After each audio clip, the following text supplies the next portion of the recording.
Allahu Allahu Allahu Allah Allahu Allahu Allahu Allah Allahu Allahu.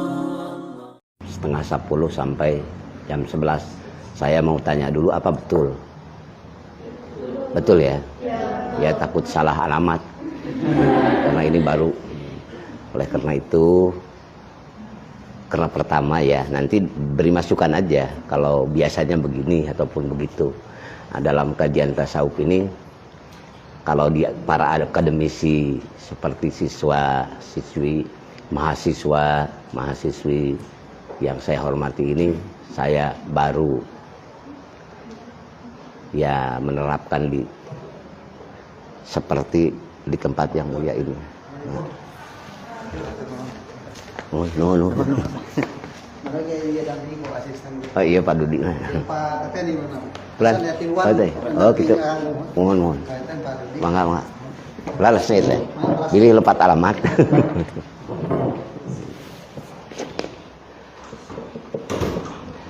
Kajian tasawuf ini mungkin biasanya kalau istilah di pesantren, dan insya Allah bersinergi dalam keadaan yang bersifat akademisi ilmu di universitas ataupun institut pun juga mungkin mudah-mudahan sama gitu, cuma beda sedikit-sedikit ya. Siapa namanya? Teten. Teten. Asistennya ya, bukan yang ada di sini. Ya. Pertama, kajian ilmu tasawuf harus memahami dulu makbade ya, kalau istilah pesantren ya. Makbade yang 10 sebelum kita mengetahui ataupun menyelami apa yang kita kaji nanti ya, kita harus pakai makbade dulu. Dan alangkah baiknya para mahasiswa-mahasiswi juga paham itu makbade yang 10. Tahu semuanya bahagia dan mulia, tidak tahu semuanya pun juga 1 atau 5 ataupun 6 itu juga sudah cukup. Nah, saya bawa referensinya ataupun istimdadnya ataupun istilahnya ya, untuk mengokohkannya, yaitu saya mengambil dari kitab tasawuf, yaitu kitab Tanwirul Qulub. Walaupun kitab tasawuf banyak kan, ada Hikam, ada Anwarul Qudsiyah, ada Ihya Ulumiddin. Di samping itu dalam Hikam nggak ada makbade yang tertulis, tapi ini ngambil dari Tanwirul Qulub ya, sandarannya. Di antaranya wa yambaghi likulli syari'in fi fanin ayyatasawwaruhu qabla syuru'i. Perlu bagi orang-orang yang akan membahas satu pan dalam dimensi ilmu, kita mau mengetahui dulu makbadenya, yaitu pandangan umum dulu ya, pandangan umumnya, supaya apa yang nanti kita bahas ataupun gambarannya itu akan memudahkan ataupun mengetahui, walaupun secara global dulu. Contoh dalam ma'badi yang 10, inna ma'badi kulli fi fani asroh al-haddu wal maudu'u summa samroh. Insyaallah paham. Wa fadluhu wa nisbatun wal wadi'u wal ismul istimdadu hukmus syari'u masailun wal ba'du bil ba'di tafa wa mandarol jami'a haja sarofa. Itu makbade ya. Nah, jadi inna mabadi, sesungguhnya dasar-dasar ataupun dasar setiap pan ilmu, apakah ilmu tauhid, apakah ilmu fikih ataupun ilmu tasawuf, dan semua ilmu, pan ilmu, yaitu semuanya ada berapa?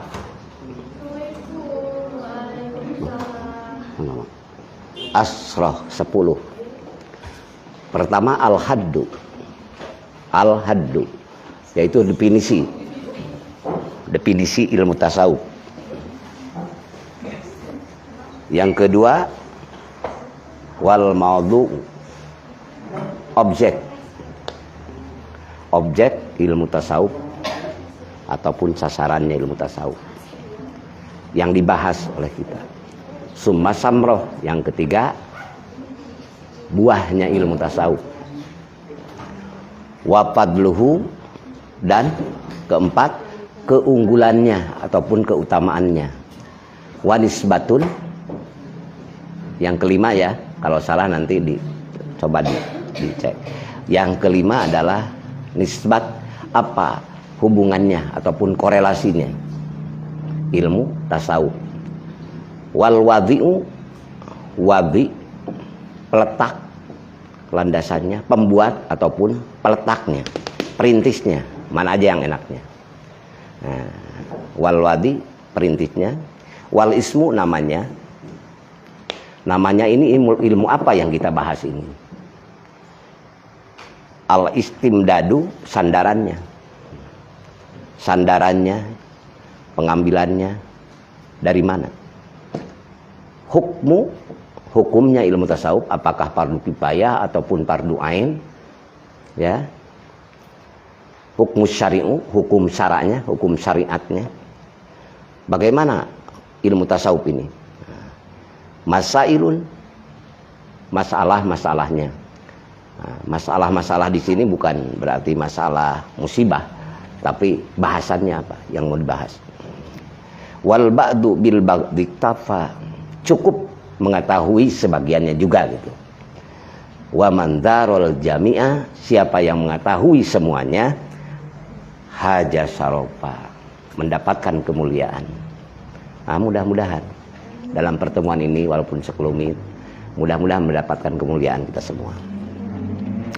Pertama, ini dibaca secara pesantren dulu ya.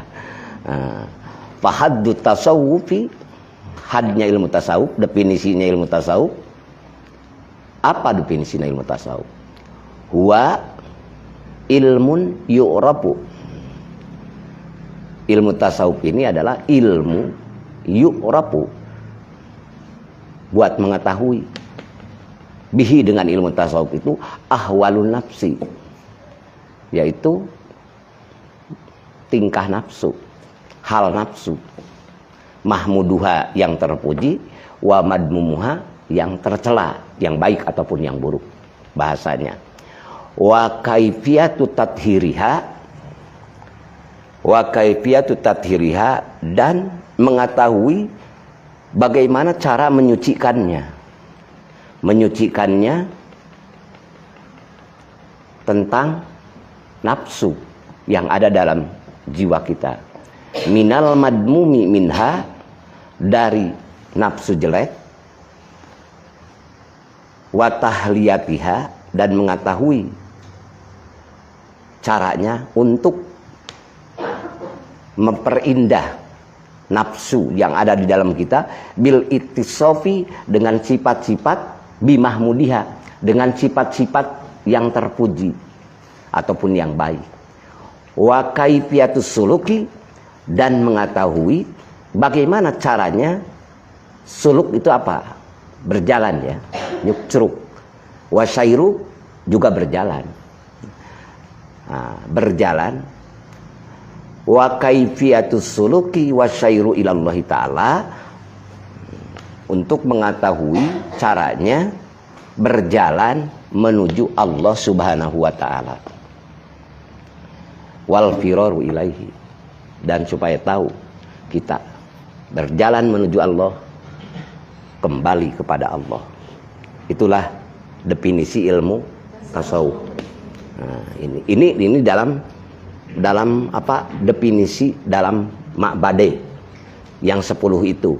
Nah, kita ketahui dulu, yaitu dalam istilah ilmu tasawuf adalah definisinya Nah, dalam ma'bade juga kalau udah paham ini, insya Allah tatkala kita mengimplementasikannya di halayak orang banyak, dimanapun, setelah kita paham dalam teori ini ilmu, maka kita kuliah di ILM, yaitu bukan hanya dituntut untuk supaya paham teori.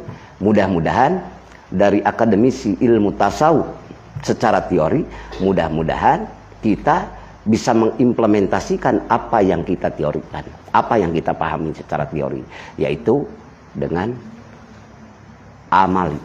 Yaitu ada istilah di Suryalaya, kesuryalayaan, dalam arti amal dan ilmu, ilmu dan amal, yaitu amal ilmiah, ilmu amalia. Kalau amal tanpa ilmu amal tanpa ilmu cenderung sesat. Ilmu tanpa amal cenderung ya macet, nggak bisa. Ilmu tanpa amal macet. Bagaikan kita membeli ataupun diperiksa dokter, terus kita mendapatkan resep tapi tidak pernah kita belikan dan tidak pernah kita makan. Secara logika nggak mungkin kita sembuh, hanya dibaca saja.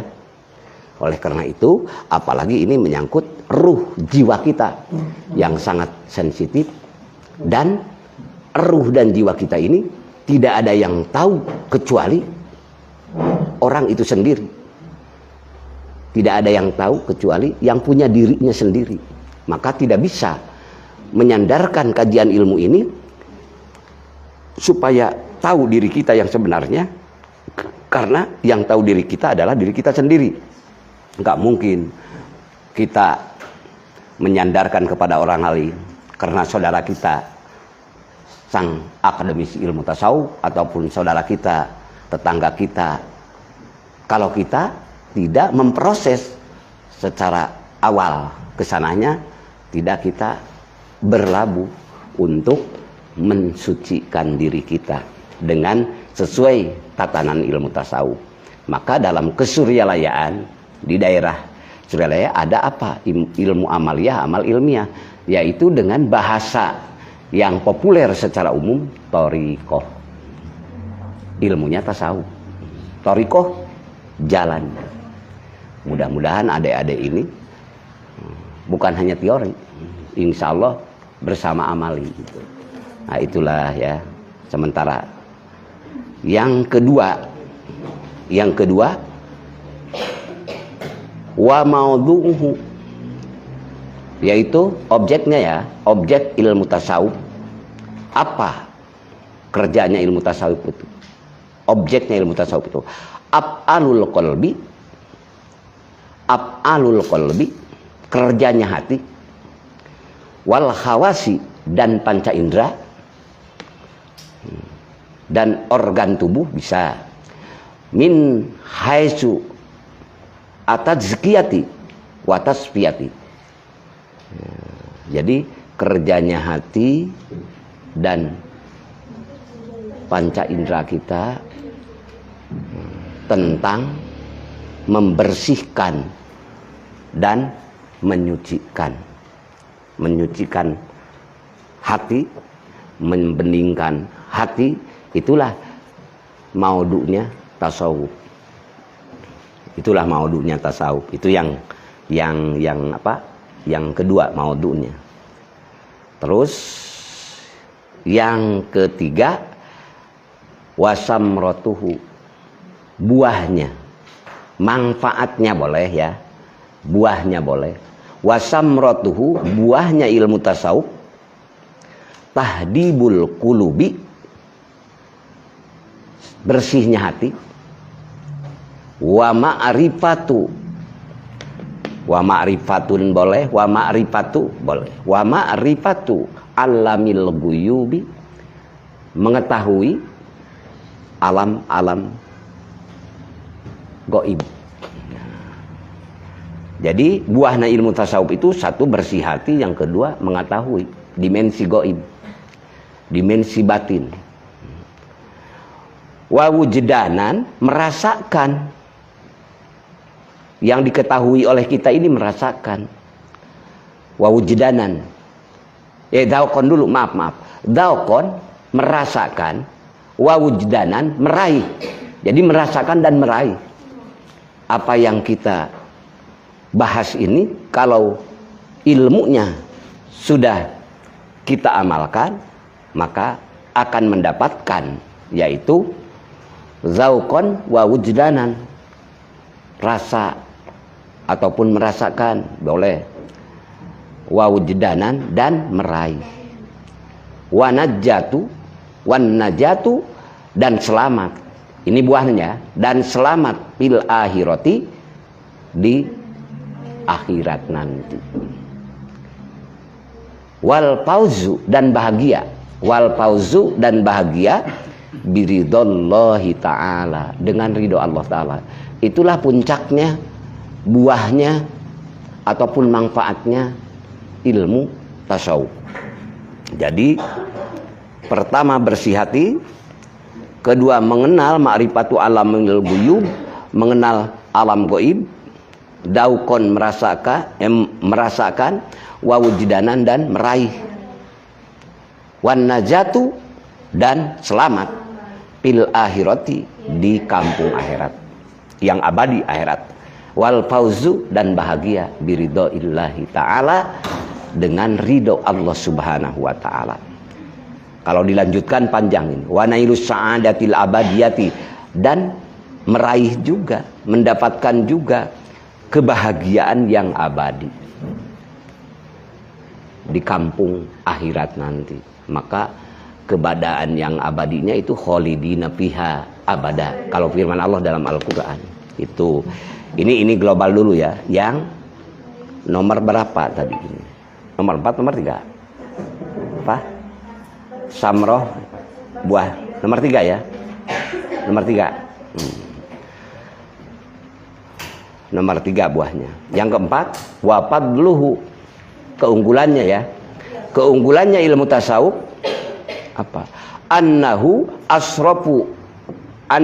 asraful ulumi. Sesungguhnya ilmu tasawuf ini adalah paling mulia. Paling mulia, ilmu yang paling mulia. Ilmu yang paling mulia. Karena apa ilmu yang paling mulia? Lita'alluqihi, karena berkaitan. Lita'alluqi, karena berkaitan ilmu tasawuf itu bima'rifatillah,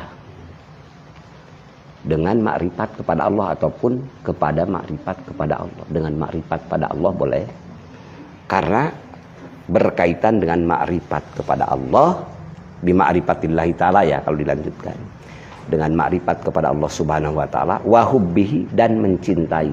Dengan ilmu tasawuf kita jadi makrifat dan kita cinta pada Allah. Cinta pada Allah. Wahia, dan ilmu tasawuf itu afdalu alal itlaq. Jadi seunggul-unggul, paling unggul dalam segala dimensi. Karena asraful ulum. Udah 4 ya padolnya. Sekarang yang keberapa? Kelima ya. Kelima. Yang kelima adalah wawadhi'uhu, peletaknya ilmu tasawuf. Peletaknya ilmu tasawuf ataupun perintis ilmu tasawuf, peletak aja lah. Peletak ilmu tasawuf siapa? Allahu tabaraka wa ta'ala. Allah tabaraka wa ta'ala. Allah yang maha berkah. Allah sendiri. Wa auhahu, dan mewahyukan Allah Subhanahu wa ta'ala ila rasulihi, kepada rasulnya. Siapa rasul di sini? Maksudnya Nabi Muhammad sallallahu alaihi wasallam. Maka wa auhahu ila rasulihi sallallahu alaihi wasallam. Wal anbiya'i, dan kepada seluruh anbiya, seluruh para nabi. Qablahu, sebelum Nabi Muhammad ya.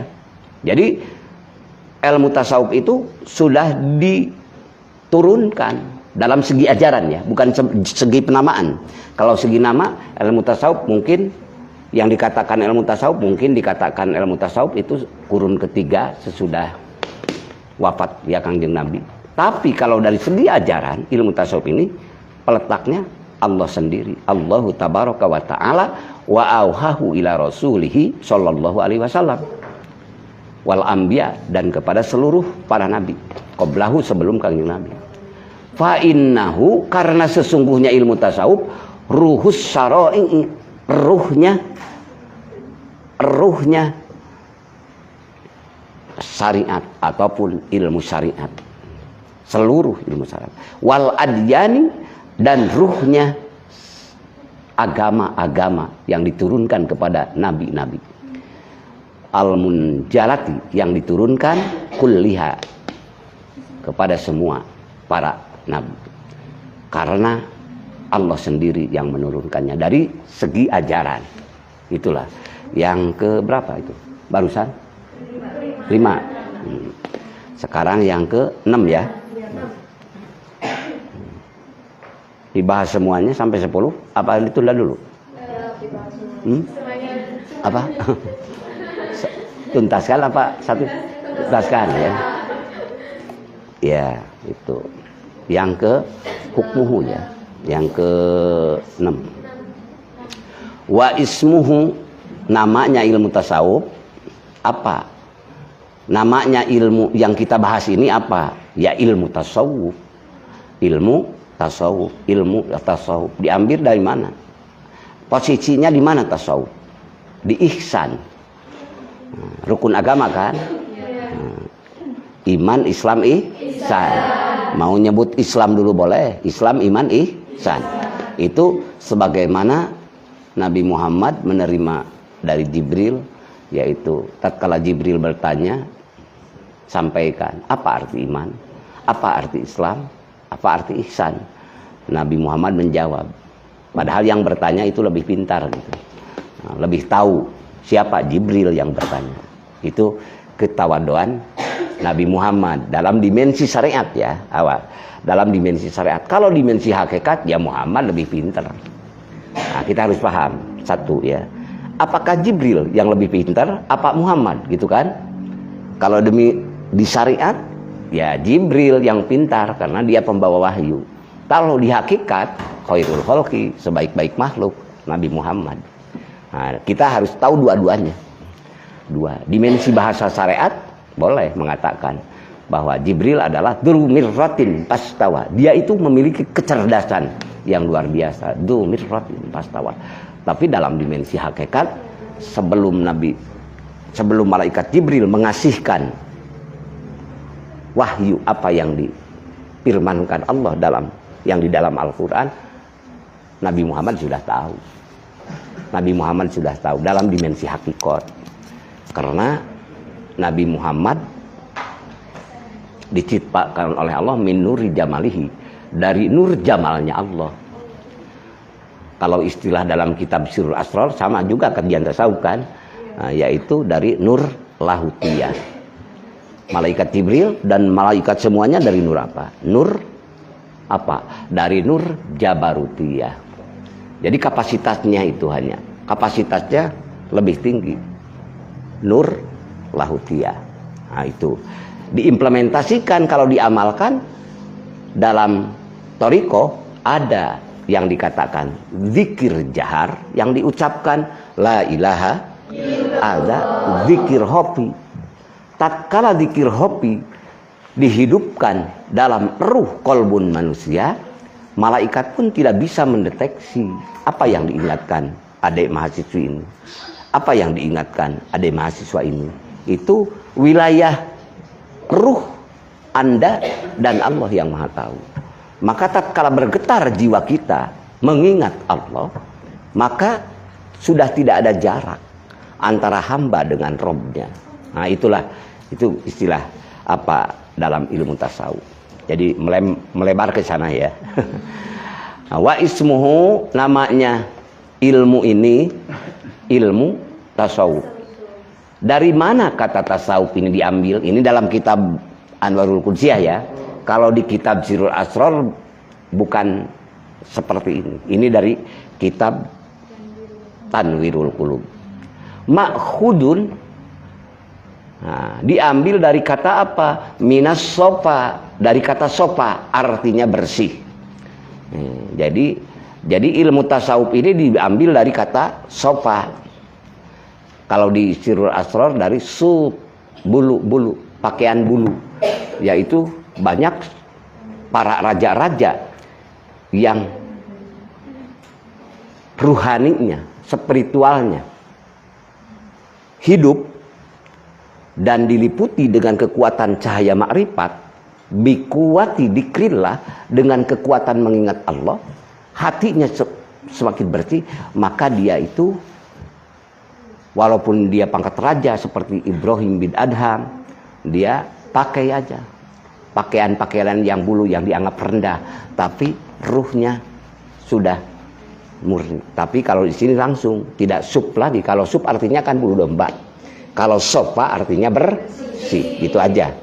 Jadi kalau adik-adik ada yang menemukan dengan kata sub, mereka menganalogikannya, tidak apa-apa, silahkan. Tapi adik punya juga dasar landasannya dari kitab Tanwirul Qulub itu.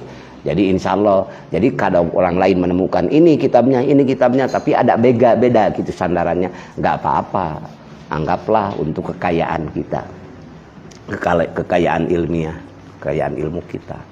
Jadi ma'khudun minas sofa, diambil dari kata sofa. Nah, terus yang ke berapa ya?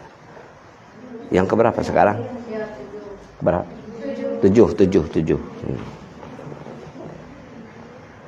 Yang ketujuh, wahukmus syari'u, ataupun wahukmus syari'u boleh kalau diatapkan kepada yang tadi ya, hukum syariatnya, hukum syaraknya. Mengambil ilmu tasawuf itu apa hukum syariatnya, ataupun kita bertasawuf itu bagaimana hukum syaraknya. Al wujubu ainiyu, wajib ain, yaitu fardu ain. Kalau fardu ain, maka tidak bisa diwakilkan. Sang suami diwakili oleh sang istri, nggak bisa. Kalau di sininya wujubul ain, karena wajib ain di sini adalah kepada setiap orang yang sudah ketaklif oleh hukum syara. Kalau wajib secara yang tidak sampai fardu istilahnya, maka wajibnya ya wajib ade membayar hutang. Tapi ada yang membayar, maka nggak apa-apa, udah bisa. Tapi ade wajib bersahadat dan mengakhlakkan sahadat itu. Diganti saja sama anak saya, diganti saja, diwakili aja sama ayah, diwakili aja sama suami, nggak bisa. Nah, itu kalau istilah ismu syahadat ada kodenya, asyhadu. Dalam asyhadu ada huruf pertama yaitu hamzah ya. Kalau istilah ilmu alat itu asyhadu hamzah, petunjuk, menunjukkan, itu mutakalim wahdah, yaitu mutakalim wahdah itu sigotnya mudharaah, kamudorean. Asyhadu hamzah, hamzah berarti mutakalim wahdah yang harus bicara sendiri, yang harus mengikrarkan sendiri, yang harus meyakinkan sendiri. Asyhadu, haknya hadjun fiddin, petunjuk untuk agama. Shin besar, syuhud, yaitu harus menyaksi. Kalau kamu benar-benar syahadat, kita benar-benar syahadat, harus menyaksikan. Syuhud, yaitu menyaksi kita benar adanya Allah, maha ada itu, maha hebat itu, maha sempurna itu. Tatkala sudah masuk dalam logika dulu, lalu masuk dalam keyakinan, maka asyhadu menjadi pertama kita bicara sendiri, yang kedua menjadi petunjuk buat agama. Hak pertama menjadi petunjuk ya buat agama, yang ketiga penyaksian, kesaksian, menyaksikan bahwa Allah Maha ada, Allah Maha Satu. Yang keempat, asyhadu, yaitu dawamun ala ta'at, yaitu continue dalam melaksanakan ketaatan kita kepada Allah. Bahasa Arab nama dawam, terus continue. Nah, itulah. Maka di sini wujubul ain, wujubul aini, wajib ain, bukan fardu kifayah. Belajar ilmu tasawuf dan mengetahui ilmu tasawuf itu wajib ain. Yang ke-10 ya, yang ke-10 adalah apa? Berapa? Oh, yang ke-8. Yang ke-8 ini istimdad ya, lupa yuk. Ini yang ke-8-nya istimdad ya. Kelewat nih. Istimdad sebelum hukum ya. Wal istimdaduhu, dan sandarannya ilmu tasawuf itu dari mana pengambilannya, sandarannya? Sandarannya adalah minal kitabi was sunnati. Dari kitab di sini maksudnya Al-Qur'an.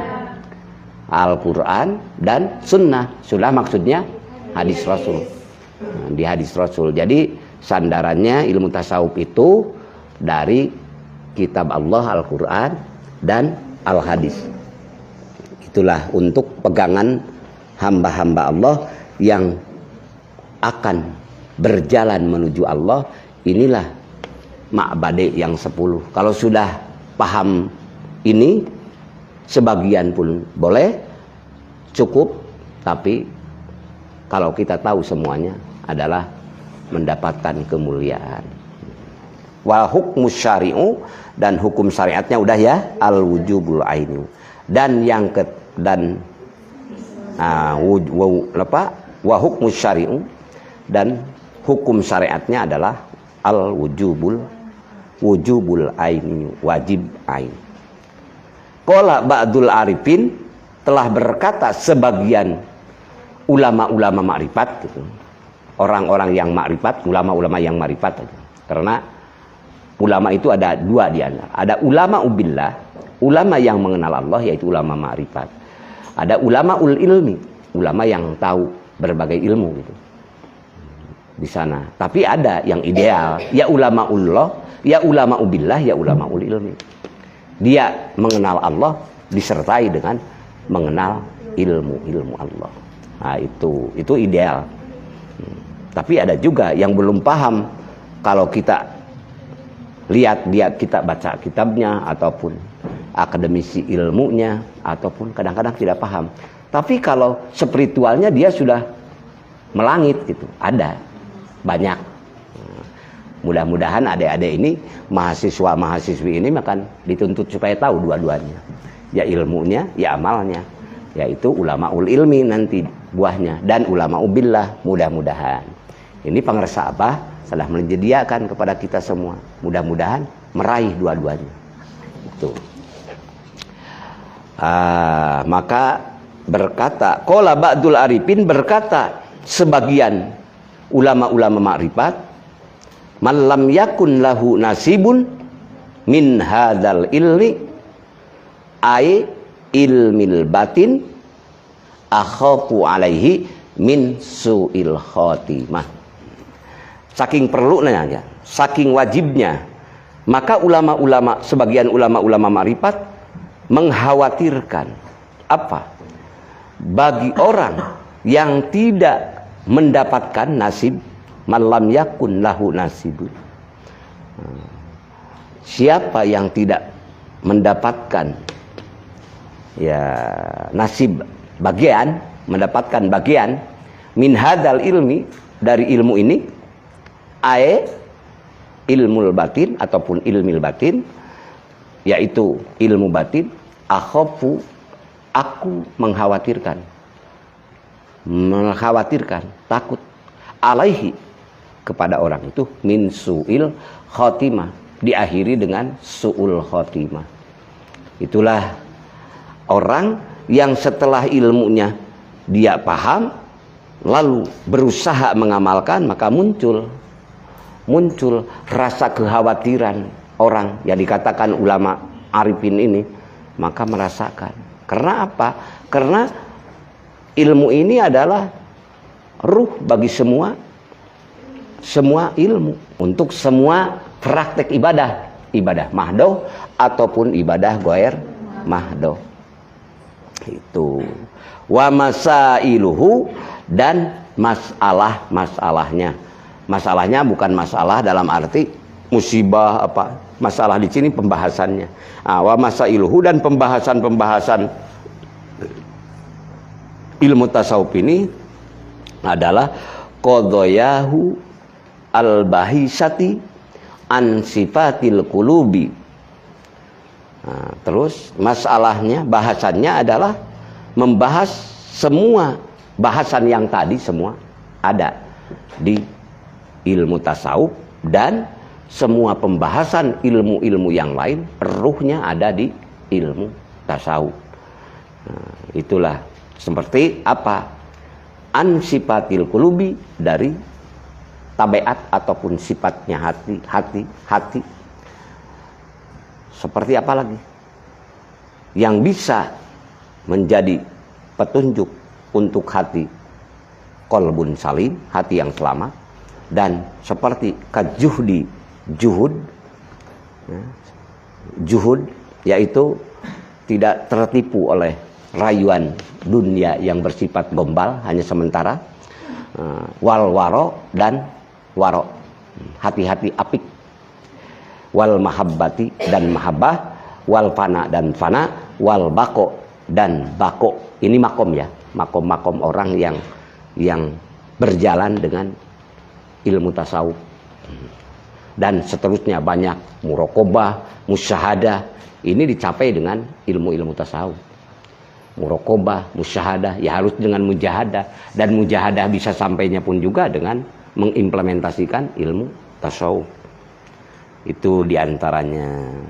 Mudah-mudahan. Barangkali ada yang bertanya dikit sebelum ya untuk mengisi.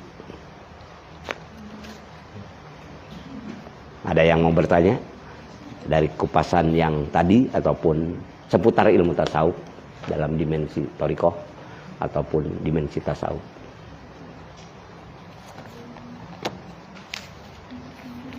Kereng eta nganon teh lah istilah mah. Ngahirupkeun alam pikiran. Seperti tadi ya, nisbatnya ya, korelasinya. Ya di nomor berapa lah lihat. Wa nisbatuhu, dan nisbatnya ilmu tasawuf ya, yaitu keterkaitannya ataupun hubungannya ilmu tasawuf dengan yang lain, ila ghairihi minal ulumi, nisbatnya ilmu tasawuf dengan ilmu-ilmu yang lain, dengan ilmu fikih, dengan ilmu tauhid, dengan berbagai ilmu apa? Nisbatnya ilmu tasawuf itu adalah annahu aslun laha, yaitu ilmu tasawuf itu asal dari semua ilmu. Wasartu piha, dan menjadi syarat bagi semua ilmu. Karena apa? Karena ilmu tasawuf ada ruhnya semua ilmu gitu. Seperti apa? Yaitu karruhi lil jasadi, seperti posisi ruh di dalam jasad. Dalam segala ilmu. Karena ruhnya adalah ilmu tasawuf, jasadnya ilmu-ilmu yang lain. Kalau diperumpamakan kepada kambing saja, ada kambing, ruhnya hilang, meninggal ataupun mati. Tapi bukan karena disembelih, mati karena ya sakit ataupun apa, tiba-tiba mati. Berharga enggak? Enggak berharga kan? Enggak berharga karena apa? Bangke hukumnya. Karena tidak lewat penyembelihan. Manusia pun juga kalau ruhnya tidak berfungsi, berguna enggak? Enggak. Sehebat apapun akademisi ilmu, sehebat apapun kekayaan, sehebat apapun kepopuleran, tapi ruhnya tidak berfungsi sesuai dalam ilmu ini ya, tidak ada kesadaran, tidak muncul kesadaran jiwa bahwa kita adalah hamba yang harus bersujud bertekuk lutut di haribaan Sang Pencipta, berarti tidak sadar kepada kedudukan Sang Pencipta yang layak disembah, yang sepatutnya dia diikuti, dipuji, diagungkan, dimuliakan, karena memang dia layak. Dimuliakan karena dia memang layak. Disembah karena dia pemilik dan pencipta. Itulah ruhnya dalam arti ilmu tasawuf dengan ilmu-ilmu yang lain. Kita puasa, tapi lillahnya nggak ada. Mesti yang jalan dalam pikiran kita hanya puasa kita supaya menjadi poin dengan teman kita, menjadikan poin di hadapan orang tua kita. Tapi ruhnya ini tidak ada dalam jiwanya. Mesti puasanya asal ABS saja, asal bapak senang, asal ibu senang. Tatkala luar daripada bersama ibu, bersama bapak, ya puasanya tidak mungkin bertahan. Nah, lalu bertahan, dia bertahan sampai maghrib, tapi belum masuk ke relung jiwa nilai-nilai tasawuf ini, maka bertahannya itu masih ada ancaman dalam gejolak nafsunya yang tadinya kebayang makan apa aja yang kita inginkan, maka memakannya sudah tidak ada perasaan penghayatan ataupun nikmatnya makan, yang ada nafsu makan, maka seperti mengancam makanannya. Nah, ini yang tadi saya cita-citakan, ikan ataupun daging ataupun sate apapun, maka makannya tidak ada batasan, maka kamerkaan kata orang Sunda. Karena apa? Karena tidak tahu batasannya. Tapi tatkala ilmu tasawuf ini ada, dengan jalannya thariqah, kita selalu menghayati dari mulai lapar, terasa eksistensi akbariyah Allah dalam jiwa kita, terasa eksistensi rohmaniyah Allah, terasa eksistensi rohimiyah Allah. Semuanya menghanyutkan jiwa kita kepada tenggelam kepada kemakrifatan, tenggelam kepada kemahabbahan. Laparnya ini, betapa agung kasih sayang Allah. Dan Allah memberikan kita, menugaskan kita puasa, terasa lapar. Apa tujuannya? Supaya kamu datang pada Allah dan merasakan berapa yang Allah telah berikan kepada kamu. Ini akan muncul. Semuanya memunculkan positif kita kepada Allah, yang akhirnya selalu berinteraksi bersama Rabbnya dimanapun kita berada. Nah, setelah teori ini, untuk supaya kita terus jalan, ada ghirrah, keberpihakan kita kepada apa yang kita ilmiahkan ini, setelah diamalkan, yaitu melalui zikrullah akbar, dengan mengingat Allah yang maha akbar. Tanpa itu teori belaka.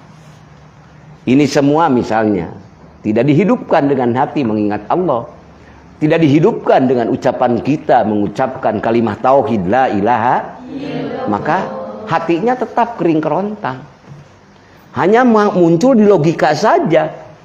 Maka akhirnya terbius juga oleh nafsu. Banyak yang terjebak setelah tahu begini, yang akhirnya memponis kepada yang lain. Jadi yang adanya action, dan yang adanya selalu ingin menilai orang, padahal diri tidak terkontrol. Padahal ini ilmu untuk mengontrol diri. Kedahaya barangna cikurang Sunda harus punya kita apa? Maka Syekh Sultan Aulia, Syekh Abdul Qadir Al-Jailani, yang sekarang dilanjutkan dengan mursyid yang zaman sekarang ini adalah Syekh Ahmad Sohibul Wafat Tajul, memberikan bukan hanya teori ini, kasihkan dikir jahar dan dikir hofi. Yaitu dikir jaharnya kalimah la ilaha, dikir hofinya yang dihidupkan di hati. Maka hanyut di sana, tenggelam dalam makrifat, insya Allah ya salit-salitnya ya saya tak dihayati salit-salit insya Allah. Anda mengkaji ilmu hikam, mengkaji Anwarul Qudsiyah, insya Allah udah ma'bada yang 10 ini enak. Dan kita bersandar kepada Al-Quran, lalu kepada sunnah Rasul, yaitu Al-Hadis. Yang ketiga adalah yang kita pakai yaitu pada asar, yaitu ulama yang sudah mendapatkan dia perjalanan yang lurus menuju Allah dan sudah diam, berakhlak di dalam apa yang difirmankan Allah dan apa yang disabdakan Rasulullah. Itulah ulama ubillah. Maka itu pun juga jadi sandaran, jadi kekuatan, jadi pilihan insya Allah. Nah itu diantaranya ma'bada yang 10 udah ya ditulis ya. Nah, di dalam ininya kalau mau kalau mau dinadomkan bisa juga.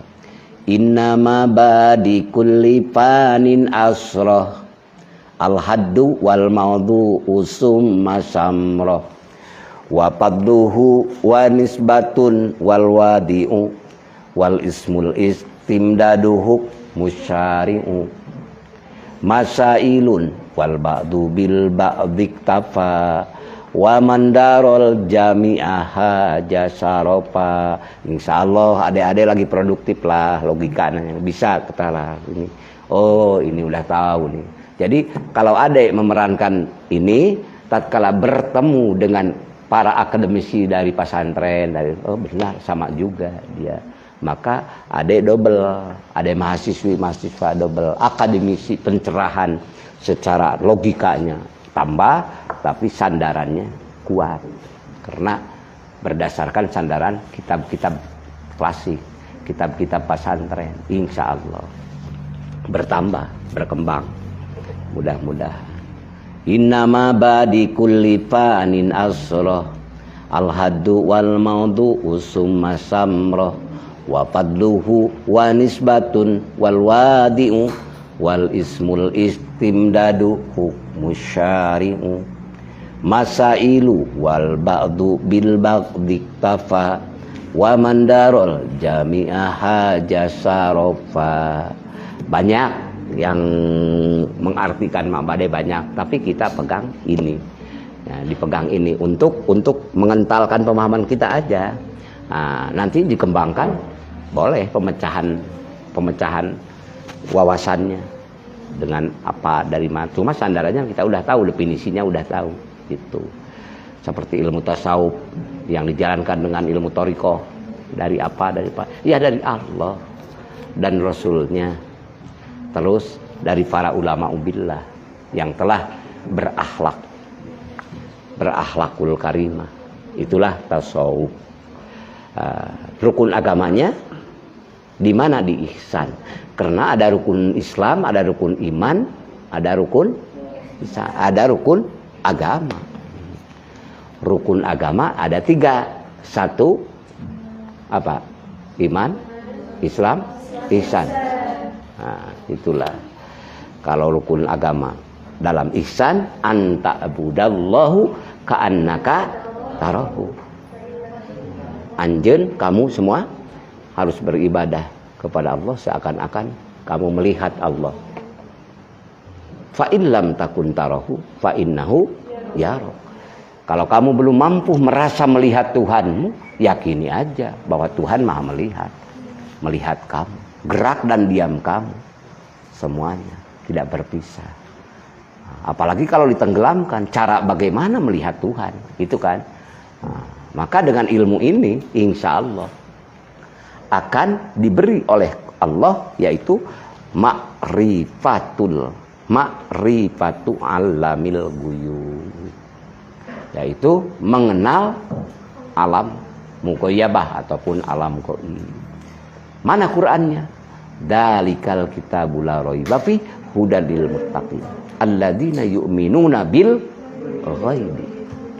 Itulah alladzina yu'minuna bil ghaibi, dan seterusnya, yaitu orang-orang yang mengimani, yang beriman kepada hal tentang gaib. Gaib banyak, ada istilah alam, tapi kalau dimensi tasawuf, gaib mana yang maksud dituju oleh ilmu tasawuf gaibnya? Ya gaib dalam diri kita kan banyak yang gaib, tidak mengenal. Kalau kemarin kita sebelum belajar ilmu tasawuf, sebelum belajar zikir, itu karena itu barangnya ya zikir, maka tidak tahu dusta kita, tidak tahu bohongnya kita, walaupun tahu pada hakikatnya, tapi kita tidak tahu. Sholat subuh tadi kita merasa pede saja karena sudah sholat. Tapi orang yang sudah ini menjadi karakter, menjadi akhlak, dengan diakhlakkan amal ini, ilmu ini, dengan dzikrullah, ada dalam jiwa kita bahwa sholat kita ini bohong tadi. Nah, Allahu Akbar, tapi tidak merasakan eksistensi akbariyah Allah. Yang ada ingatan kita, siahah mengembara, ingat kebun, ingat sawah, ingat kepada selain Allah. Maka tatkala ingat sudah ngelantur kemana-mana, itu wajar. Tapi tidak wajar kalau kita tidak bisa kembali. Terus kemana orientasinya ruh ini? Terus bersama angin, terus bersama gelombang lautan, terus kemana? Tatkala ruh hati kita ada barangnya, hidup mengingat Allah, berserta Allah, maka itulah ma'rifatul ma'bud qoblal ibadah. Jadi mengenal yang disembah, mengenal yang dipuja, mengenal yang dipuji sebelum ibadah. Ibadah di sini ibadah dohir ya. Ibadah ma'rifatul ma'budnya ruh dan jiwa mengenal. Begitu Allahu Akbar, sebelum mengucapkan Allahu Akbar sudah ma'rifatul ma'bud, karena sudah hidup hanyut hatinya. Jadi dengan kesadaran mengucapkan Allahu Akbar ini adalah benar-benar kita hamba yang tidak memiliki apa-apa, yang hanya dillan wabtikoron, merasakan hina di hadapan Allah, dan wabtikoron, dan butuh dengan Allah. Maka Allahu Akbar yang di depan kita, yang diagungkan oleh kita, itu sudah ma'rifatul ma'bud. Tapi biar ma'rifat tingkat awal aja, ma'rifat mubtadi, karena ada tiga tingkat ya. Ada ma'rifatul ma'bud tingkat mubtadi awal, ada ma'rifatul ma'bud tingkat ataupun istilah kemakrifatan, ada yang mutawasid pertengahan, ada yang ma'rifatul ma'bud yang sudah muntahi. Nah, udah sedikit-sedikit dan kalau kita langsung ke ma'rifatul ma'bud yang tingkat muntahi, bisi puyeng tinggi ya, tas hidayatul akli lah. Kenapa? Karena semua orang diberi kekuatan oleh Allah hidayatul akli, itu petunjuk yang luar biasa dari Allah. Semua orang dikasih hidayatul akli, petunjuk akal untuk menghasilkan segala sesuatu dengan akal manusia. Setelah itu Allah memberikan hidayatuddin, petunjuk agama. Allah mengasihi agama kepada kita. Kita baca Quran, kita baca hadis. Yang kedua hidayatuddin. Bapak berada dalam hidayatuddin, tahu baca Quran, tahu baca hadis. Allah telah menggiring Bapak kepada hidayatuddin dan mendapatkan hidayatuddin, dan sudah beragama lagi. Yang ketiga hidayatut taufik. Hidayatut taufik itu yang bagaimana? Yang sesuai apa yang diucapkan, apa yang diingatkan dan dikerjakan, yaitu mencapai hidayah taufik. Karena banyak orang tahu ilmunya, tahu artinya, tapi tidak merasakan dan tidak mengakhlakkan, belum duduk dalam hidayatul taufik. Nah, maka dengan ilmu tasawuf ini supaya menghasilkan setelah hidayatul akli mencapai hidayatuddin, setelah hidayatuddin mencapai hidayah taufik.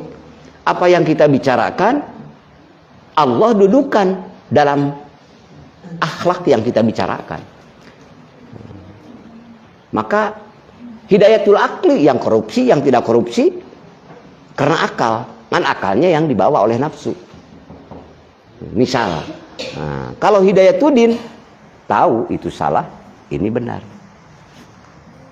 Hidayatut taufik, ya tindakan dan perilakunya sesuai dengan perintah Allah, meninggalkannya sesuai dengan larangan Allah. Itulah hidayatut taufik. Ini karena untuk pemula, mohon maaf ya kalau sistem cara salah, ya begini saya menyampaikannya. Boleh nanti dikoreksi apa yang, karena pertama di tempat yang mulia ini. Dan kalau ada yang mau bertanya, saya bertanya lagi, misalnya dari apa, boleh silahkan, misalnya dari segi ilmu thariqah ataupun ilmu tasawuf. Ayo, boleh. Tapi mohon dibantu ya, saya pendengarannya ya, telinga kiri kurang rekamannya. Boleh. Saya Cinta Wali Pak, dari Asrama Putri. Iya, dari mana? Asrama. Mama Hati Pak. Dari mana? Asrama Putri. Mama Hati. Tinggalnya di mana? Di Asrama Putri Pak. Ya, dari mana? Ciawi. Ciawi, oh dekat ya. Apa yang harus kita lakukan ketika nikmat ibadah kita dicabut oleh Allah? Gimana? Ya, apa yang kita Yang harus kita lakukan ketika nikmat ibadah kita kepada dicabut oleh Allah. Ya, yang kita lakukan pertama muhasabah, mengevaluasi ya. Yang kedua mujahadah, kembali lagi sungguh-sungguh. Yang ketiga kita yaitu ya muatabah boleh, yaitu taubat kepada Allah. Taubat pertama kan belum merasakan, ya proses dulu ya, berproses, dipaksakan hati supaya ada nikmat. Kesananya nikmat tidak nikmat, kita sebagai hamba biar jalankan aja. Karena nikmat pun juga itu sekali-kali ditidakadakan bagi orang yang sedang asik lezat ibadah. Nah ini kadang-kadang tidak ada. Kenapa? Karena kalau nikmat terus diadakan, ini bagi tingkat tasawuf yang menengah ya, kalau diadakan dalam hati kita selalu ada nikmat ini. Nikmat itu makhluk bukan? Makhluk kan? Makhluk ya. Nggak nikmat makhluk bukan? Makhluk kan? Tidak ada semuanya yang bukan makhluk. Taubat pun makhluk. Ikhlas pun makhluk. Nah, ini maaf ya kalau ketinggian gitu bahasanya ya. Jadi bagaimana? Kembali pada Allah. Diusahakan mengingat Allah. La ilaha illallah. Terus. Dan biar tidak usah kita, wah enggak, percumalah. Dikir juga percuma, sembahyang juga enggak ada nikmatnya, enggak dapat. Terus. Karena Allah seperti kita punya anak misalnya, yang maaf ini kan cerita tentang anak.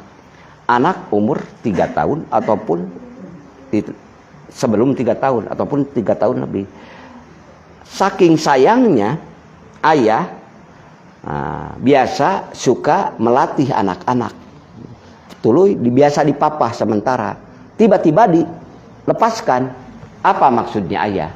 Maksudnya ayah dilepaskan itu bukan mencelakakan, bukan meninggalkan, tapi supaya cepat tangkasnya. Maka tatkala mau jatuh atau menjatuh, insya Allah didekap lagi.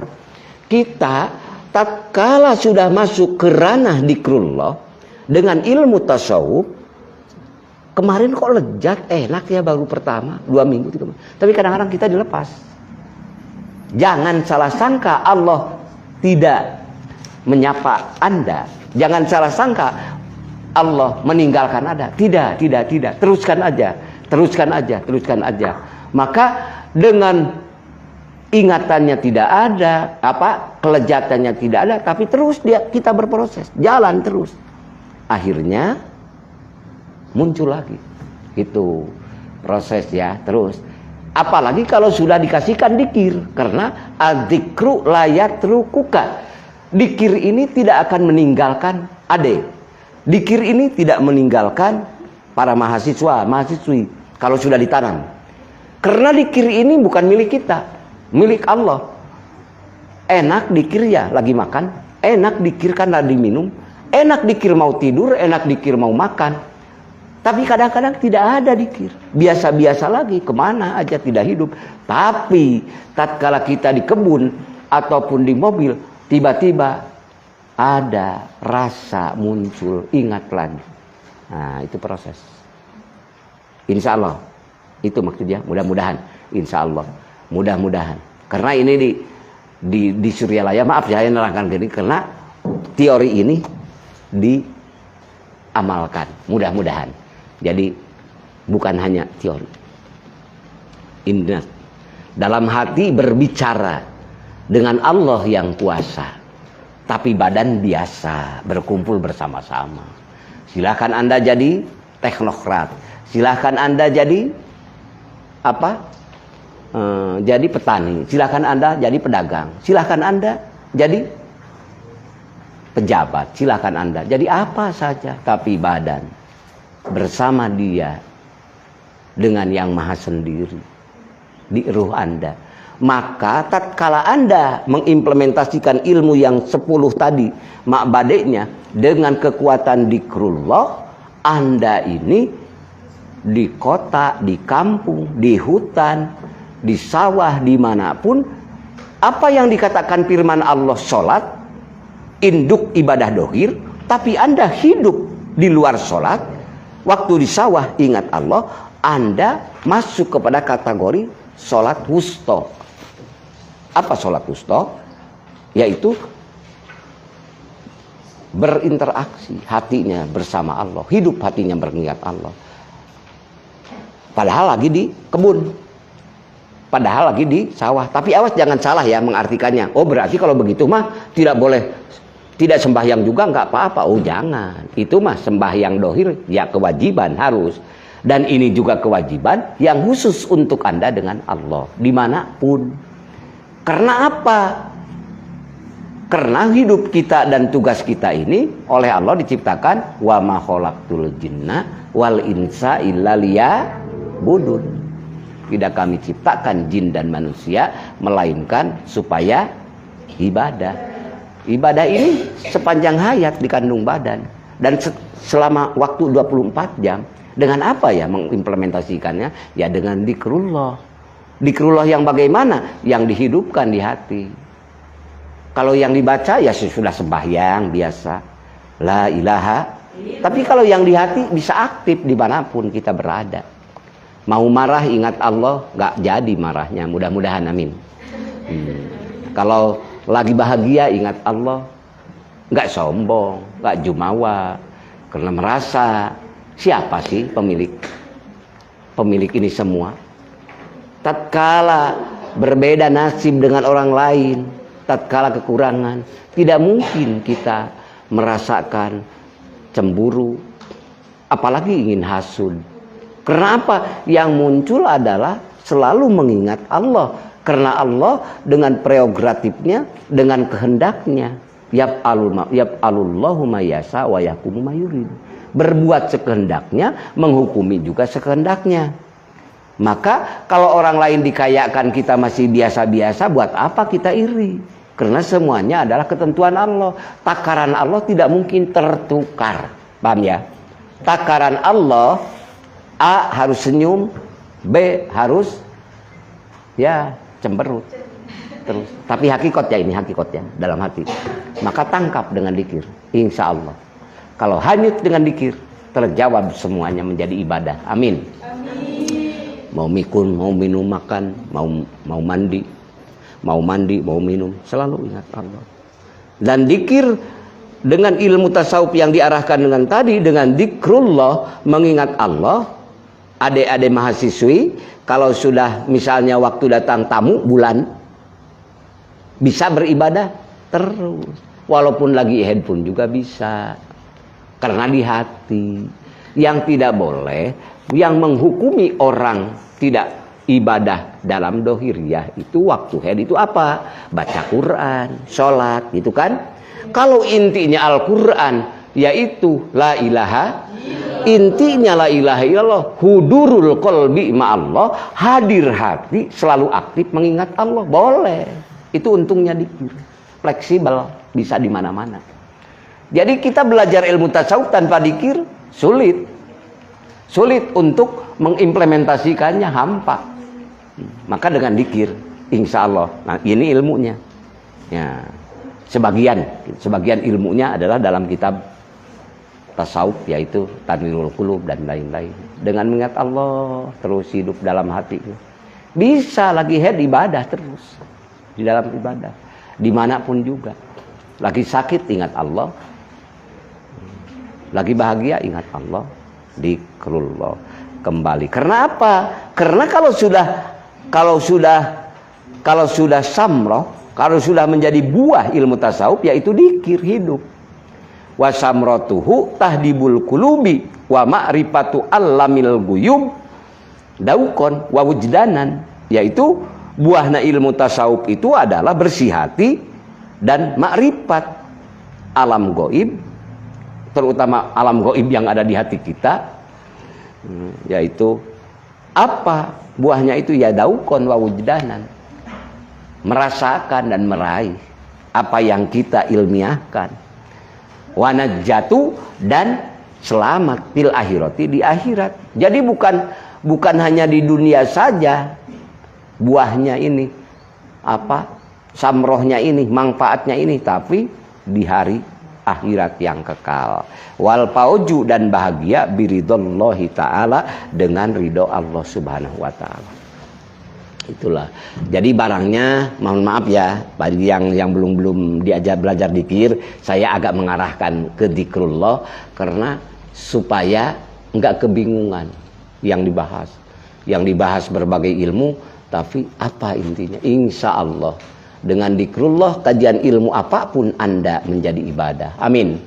Mau belajar ilmu matematika, kan jujur ilmu matematika.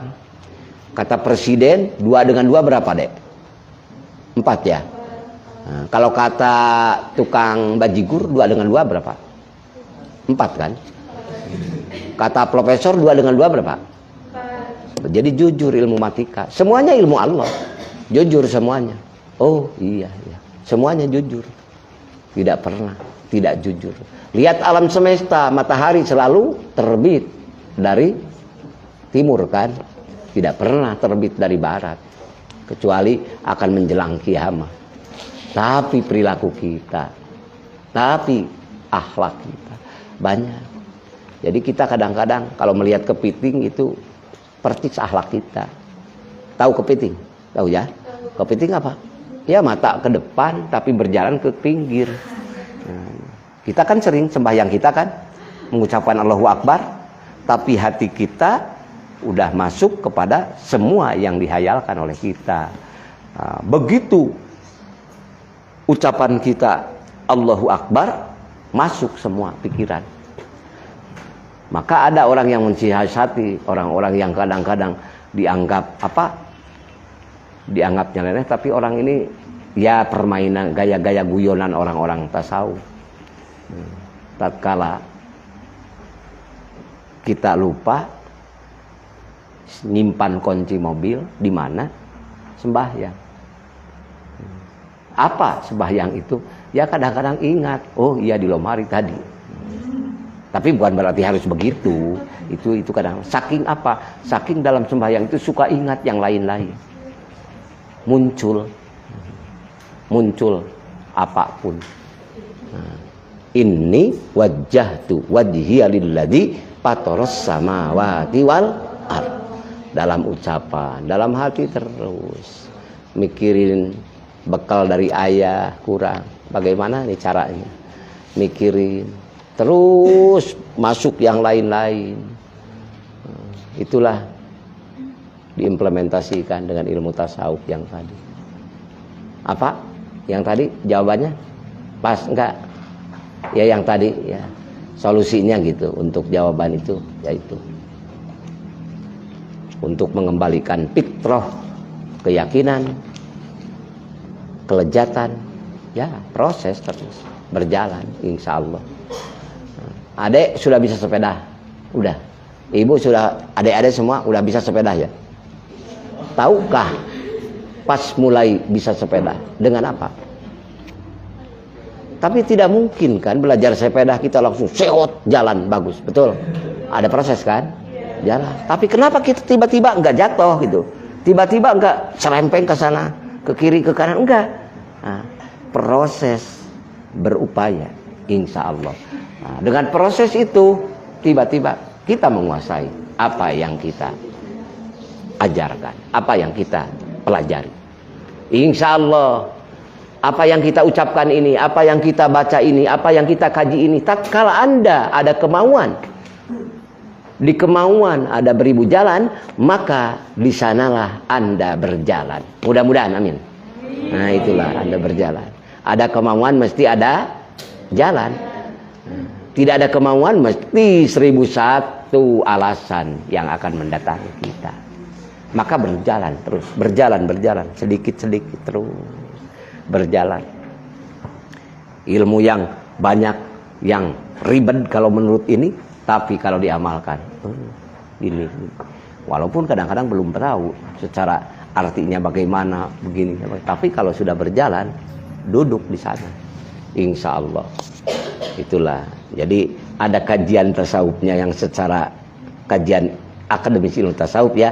Nah, lalu ada masuk ini kajian torikohnya ya sedikit. Mohon maaf aja. Nah, kajian torikohnya kan berjalan. Karena tasawuf di sana juga berlabuhnya.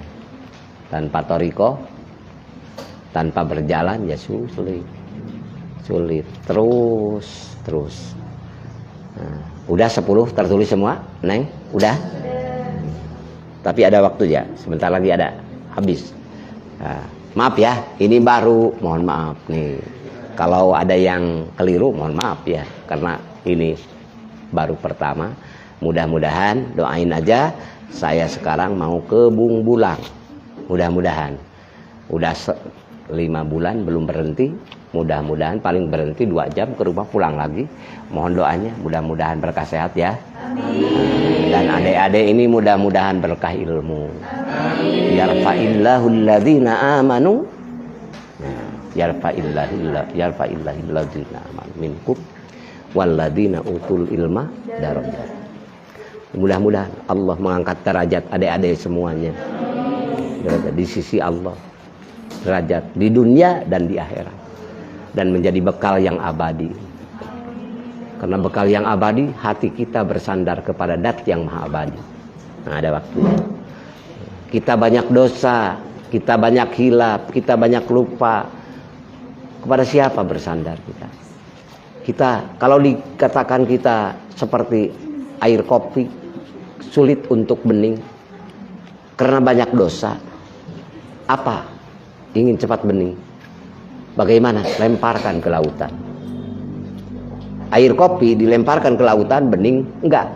Bening, Pak. Jangankan air kopi deh. Kali pun juga yang warnanya keruh, hitam.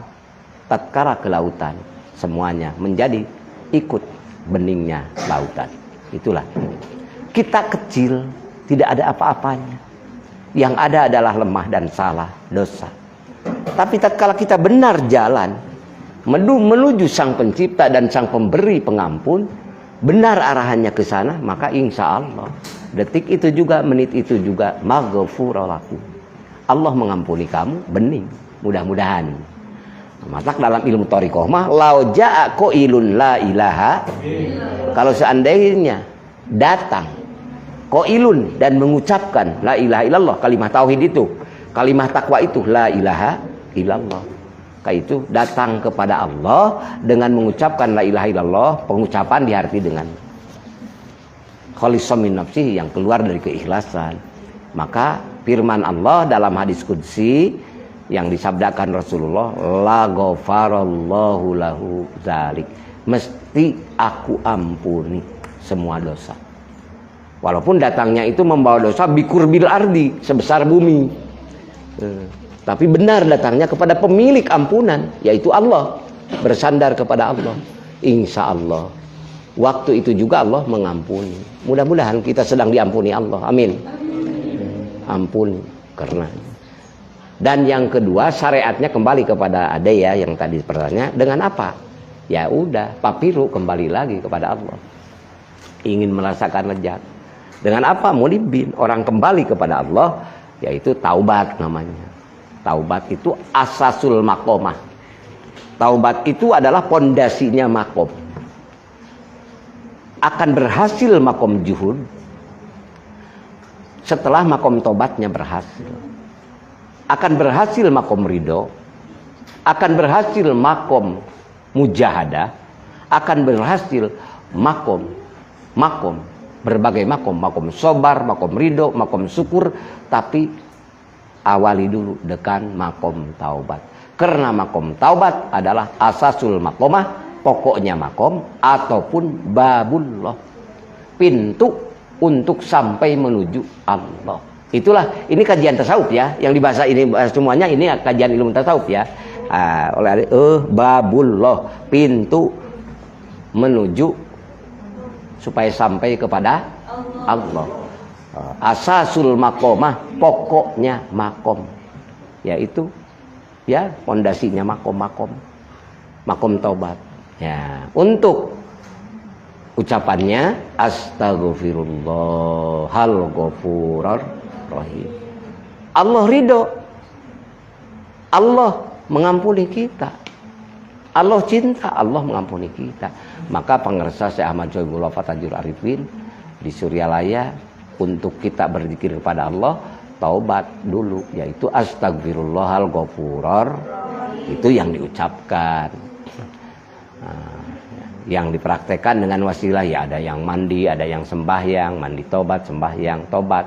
Ya udah, itu pemula astaghfirullahal ghafurur rahim. Lalu sholawat. Dalam menti tasawuf apa sholawat? Wasilatum bainana wa bainallah. Sholawat itu adalah mengharap pada Allah, curahan rahmat Allah kepada Rasulullah, mudah-mudahan abadi terus. Dan hakikatnya adalah kebutuhan kita. Ingin selalu tersambung bersama Rasulullah. Karena itulah kekasih Allah. Banyak artinya. Lalu ilahi anta maksudi. Wahai Tuhanku, engkau yang kumaksud. Waridhoka matlubi, ridhomu yang kucari. A'tini, berilah aku kemampuan. Mahabbataka mencintai engkau. Sungguh tidak ada lagi nikmat cinta kepada Allah. Sungguh tidak ada lagi kekuatan, kehebatan, keagungan. Tatkala Allah cinta kepada kita, Allah cinta kepada manusia, yuhibbuhum, Allah cinta pada mereka, dan mereka pun wa yuhibbunahu, cinta kepada Allah. Di sanalah puncak nikmat. Munculkan cinta kita. Bagaimana untuk memunculkan cinta kita? Maka kita lihat dulu wajah kita. Kita lihat dulu badan kita. Luar biasa ini, sempurna. Sungguh tercantik dan tertampan Bapa di muka bumi. Jangan minder kita apapun. Coba. Bari Bapak dan Ibu tidak pernah pesan. Adik-adik mahasiswa pernah pesan dulu. Ingin jadi manusia? Tidak pernah kan? Tidak. Sekarang kan dijadikan manusia. Udahkah kita bersyukur pada Allah kita diciptakan jadi manusia? Jangan minder. Kalau minder bersama teman dengan siapa, main aja ke kebun binatang Bandung. Mesti adik tercantik. Mesti adik-adik mahasiswa pun tertampan. Karena melihat gorila, melihat monyet, melihat apapun, syukuri muncul dalam diri kita. Apa fungsinya mensyukuri kita sebagai manusia? Lalu melihat binatang, melihat bebatuan, melihat pepohonan? Awas, jangan salah. Di surga nanti itu bukan terbaik widadari. Tatkala Anda bersyukur pada Allah, maka Allah akan menambah. Jadi casing Anda sekarang sudah cantik, sudah tampan. Di surga itu jadi apa? Jadi ratunya widadari. Di surga itu 70 lipat ganda dari widadari itu adalah istri dunia yang mensyukuri nikmat dari Allah. Nikmatnya. Mudah-mudahan untuk semua dikasihkan oleh Allah. Amin. Nah, gitu. Nikmatnya luar biasa. Ini jadi muncul motivasi agama dalam jiwa kita.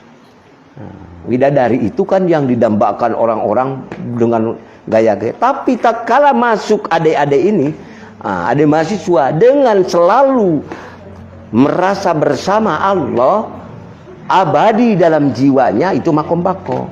Masuk ke surga Allah di atas widadari. Jangan minder. Kenapa harus punya agama? Kenapa harus punya ilmu tasawuf diamalkan? Ya untuk menegaskan bahwa hidup ini tidak selama-lamanya. 70 tahun sebentar karena alam fana. 1000 tahun pun sebentar karena alam fana. Tapi nanti di akhirat kekal abadi. Ya, mudah-mudahan doain juga saya ya. Mudah-mudahan Allah ridho pada kita. Mudah-mudahan. Rupanya kurang dan lebih mohon maaf ya untuk sementara. Mohon maaf masih 3 galentor, piduan arek keluar. Mudah-mudahan berkah selamat doain ya. Abdi hapunten bilih engke aya abdi teh aya kene naon? Mangga. Aya kene bade di naon semester 4 cenanya. Mohon. Ada yang semester 4 mau diisi jadwalnya sama kita juga sama saya. Tolong sampaikan ya. Panguningakeun ka eta abdi hapunten margi tos 2 sasih nyirian orang naon? Orang itu orang Garut. Orang Garutna bungbulang tebih. Jadi lamun abdi tos angkat di jam 2 mal kabujeng. Ayeuna jadi bade ka bungbulang wartoskeun. Sareng aya nu nyarangan ti Kapolres Garut. Ini semester Apa? Semester 4. Nah, Bu. Apa? semester 4 Pak. Yang ini. Ini semester 4. Apa? Ini semester 4. Oh, yang semester 4. Ya, itu alhamdulillah kalau udah bersatu. Kitu nya mangga nu sami tergantung terbangkeun ku wawasan salira ku sadayana panguningakeun nya sabar tepat caritakeun bias kedahna teh engke jam 1 langkung. Nah, hapunten gitu ya. Maaf ya. Saya mau ke Bungbulang dulu siapa. Tapi kan alhamdulillah sekarang udah ada kan? Udah. Di mana Nana Neng? Mudah-mudahan dan Selasa depan saya harus ke Surabaya. Nah, itu dan ke Semarang. Jadi mohon maaf juga paling juga Selasa sudah Selasa depan sudah diagendakan terus. Mudah-mudahan ya. Nah, mohon maaf. Di mana? Oh, di ieu nu kadua. Ieu nya, ieu. Iya. Nami. Pakai nama enggak? Enggak ya, tanda aja ya. Di mana, Neng? Neng? Di mana, Neng? Ini Pak, dosen. Oh, di sini ya.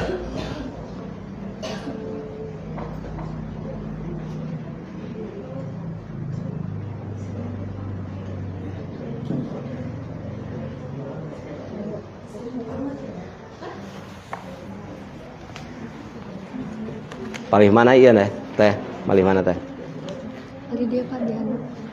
Di kitu. Mohon di Nu mana? Oh, nah iya. mohon. Nah iya. Mohon. Ah, itu. Siap. Ah. Sekarang ya Bapak, bentar. Di mana di? Nana kitu, Nana iya mah. Dia mah di tanda. Nah iya. Mohon. Ah.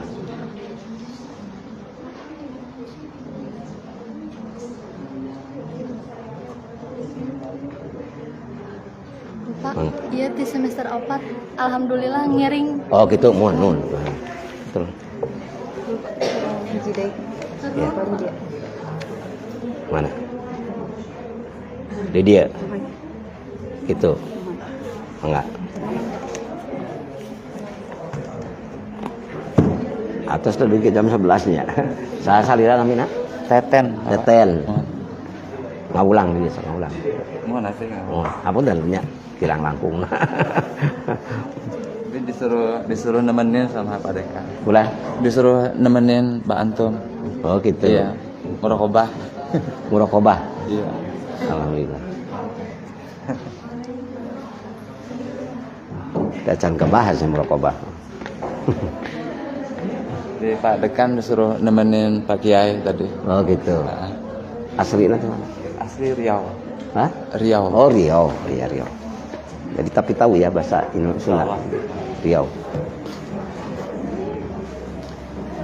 Ini sengaja ini bawa kitabnya dulu. Ini referensinya.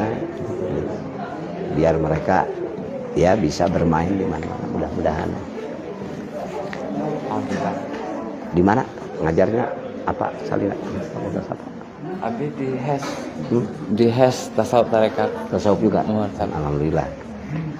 Alhamdulillah. Ayah jadi Pak Dudi. Pak Dudi ya. Pak Dudi juga sama tasawuf. Tarekat. Dan yang memberi tahu pada saya juga Pak Dudi yang undang. Mohon. Ya. Itu aja ya ceritain, mohon maaf untuk Selasa besok mungkin kan seminggu sekali ya, betul. Iya, benar. Dan nanti kebetulan sudah ada katanya yang semester 4 itu ada. Iya. Iya, udah pada ada kumpul. Beri pada atas sungguhnya. Terus tunggu jam 11. Betul deh, sampai jam 12. Sampai jam 11, betul ya? Sesuai jadwal ya.